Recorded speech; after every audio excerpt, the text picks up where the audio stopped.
Some of us Africans are real hypocrites, and I say that as a Congolese woman born and raised in Germany, so I'm including myself too. What I want to say is that we need to be a bit more sensible to one another because it's not easy navigating spaces that were not built for us. This year, Essence Festival in NOLA went viral for many reasons, but what I want to speak about is this tension that came up because a lot of Black Americans felt like their space was being diluted and overshadowed by African influences. To me, this isn't about right or wrong.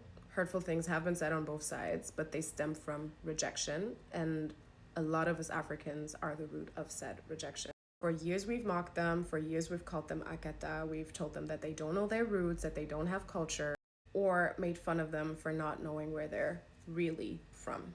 Afro-Latinos versus Latinos, North Africans versus Sub-Saharan Africans, Africans living in the diaspora versus Africans living on the continent.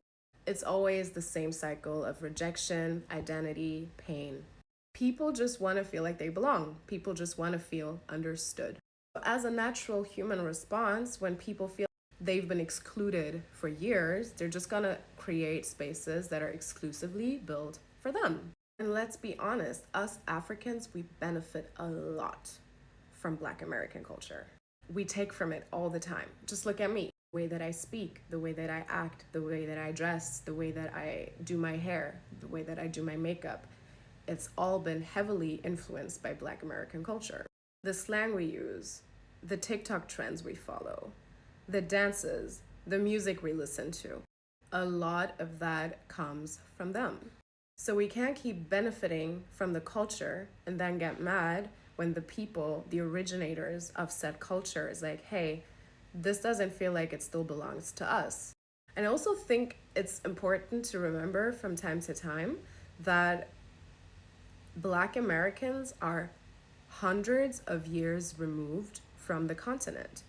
They didn't leave voluntarily. They were taken by force, by slavery, through violence. So when some of them say that they don't feel like they're African American and they only feel Black American, can you really blame them? Controversial example, but take Donald Trump. His grandfather immigrated to the United States from Germany.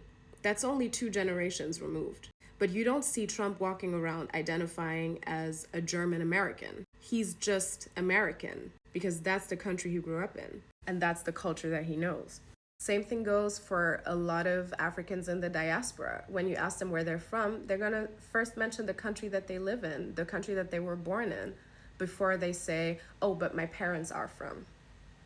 So why do we expect people who are hundreds of years removed to have the same culture, the same values, the same upbringing, this strong tie to Africa? It doesn't make sense.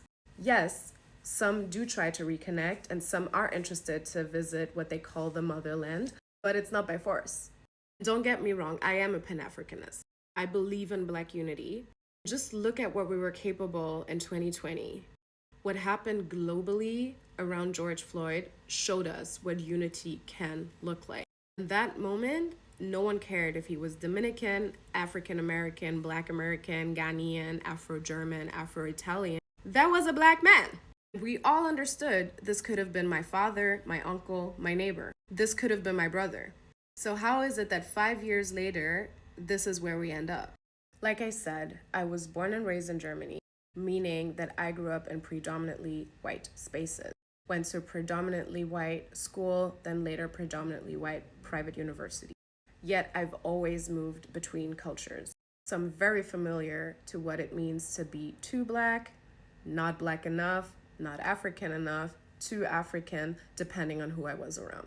So I understand that at the end of the day, we're all navigating identity crises. We just want to belong. We want to be seen, we want to be accepted, and we want to feel like what's ours is ours. Please, let's just be a bit more mindful of one another on both sides.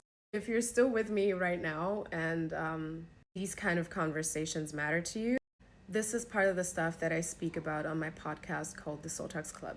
It's a space that I created for people who share my story, but also struggle with identity from time to time, with mental health, with societal pressures, basically all the topics that are taboo in our communities. In summary, I don't agree with the divisiveness on each end. I understand the sentiment of Black Americans. I don't condone any of the hurtful things that any of the sides are throwing at each other. It's distracting from what actually matters. Let's be respectful to one another. Let's not expect of other people to act and think the same way that we do. We all have different influences. Our environments shape who we are as a person. Let's be open and let's stay respectful, yeah?